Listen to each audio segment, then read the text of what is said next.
bèo nói về bèo nguồn phun thập bùa tỏi chung yếm cô yếm phát yếm chia nồi bù ở yếm thua bảo thì dùng dẻoหรือว่ายี่ห้อยี่เปาเป็นกันไทยจุงหรือว่าจดหมายเป็นมันอีสานอีคิวแต่เป็นบุเมียนจุงแต่เปามองเจ้าไม่บัวมีมัวต่อยจุงเขาเต้ามองตายอ้อยเงี้ยอยู่แต่เปาเจ้าตัวเงี้ยเป็นยุงโอสกงอ้อยยังเป็นยุงต้องวางโอ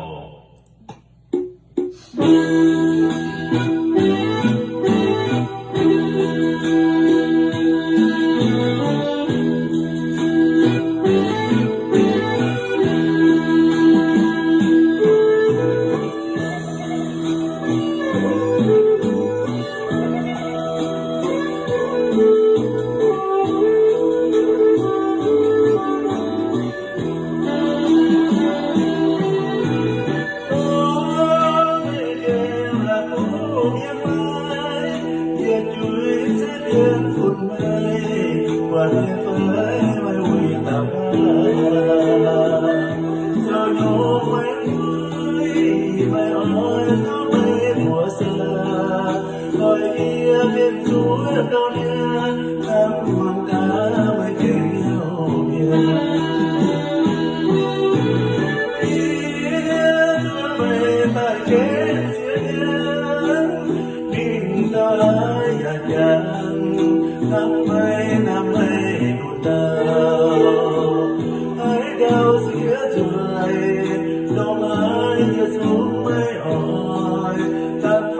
subscribe cho kênh Ghiền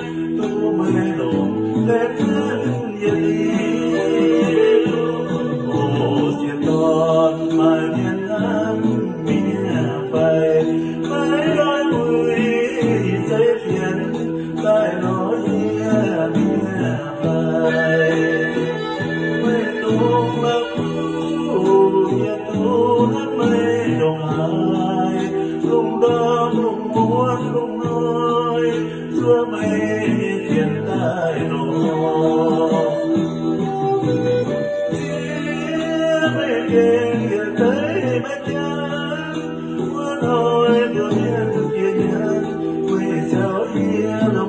lỡ